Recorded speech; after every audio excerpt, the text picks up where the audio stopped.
رب کریم فرماتا ہے جب میرا بندہ ہاتھ اٹھاتا ہے نا تو مجھے حیا آتی ہے کہ میں خالی کیسے لٹا دوں اس کے ہاتھ۔ اتنے بڑے بادشاہ کی بارگاہ میں آؤ بھائی، تم لوگوں سے عزتیں تلاش کرتے ہو تو وہ کیا تمہیں عزت دیں گے؟ وہ تو کل اچھا کہتے تھے پرسوں برا کہنے لگ جاتے ہیں۔ لوگوں کے سامنے گڈ بک میں آنا چاہو گے، وہ تو سویرے تمہارے بارے میں کچھ کہیں گے، شام کو کچھ کہیں گے۔ اپنی روحانی زندگی آباد کریں، اپنے مصلے کو وقت دیں اور دنیا سے چھپ کر اس موبائل کو بند کر کے اور اپنے آپ سے بھی چھپ کے اور تنہا ہو کے چھپا کے سارا کچھ اپنے آنسو اپنے رب کی بارگاہ میں پیش کریں، اس کے حضور حاضری دیں۔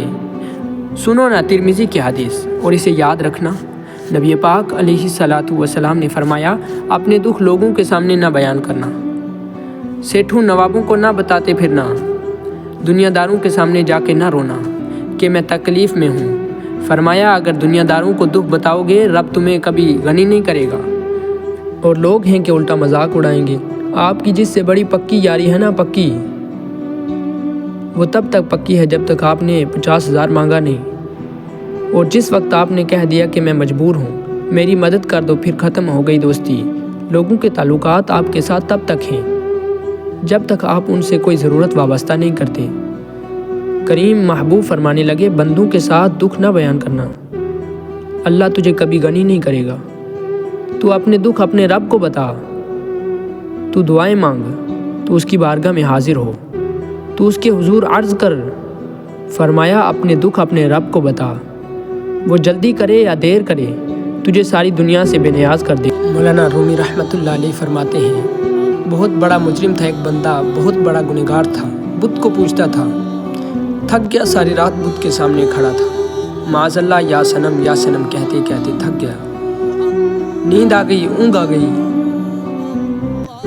جب پوری طرح نیند آ گئی اور دماغ پہ نیند قبضہ کر گئی تو اس کے منہ سے نکل گیا سنم کہہ رہا تھا، نکل گیا یا سمد، او بے نیاز مالک۔ رب کریم نے فرشتوں سے فرمایا جلدی جاؤ، جو کہتا ہے اسے دے دو۔ فرشتے کہنے لگے مالک بت کو پکار رہا تھا، اس نے غلطی سے نام لے لیا۔ فرمایا مجھے نہیں پتا، لیکن دیکھو نا اس نے پکارا تو ہے نا، کتنی دیر سے جھوٹے کو پکار رہا تھا، اس کا معاملہ حل نہیں ہوا، اب اگر سچے کو پکارے پھر بھی حل نہ ہو تو فرق کیا رہ جائے گا؟ دے دو جو مانگتا ہے، دے دو میرے دوست۔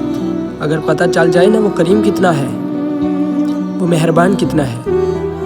میرے رسول پاک صلی اللہ علیہ وسلم نے فرمایا تیری آنکھ سے اگر اس کے خوف سے اتنا آنسو بھی نکل گیا جتنا مچھر کا پر ہوتا ہے، جس طرح بھینس کے تھنوں سے نکلا ہوا دودھ واپس تھنوں میں نہیں جاتا، تو اتنا بھی روئے نہ روئے اللہ کے خوف سے، وہ بندہ دوزخ میں نہیں جائے گا۔ تھوڑی دیر کے لیے ڈر جائے اپنے رب سے، آئے تو صحیح اس رب مالک کی بارگاہ میں۔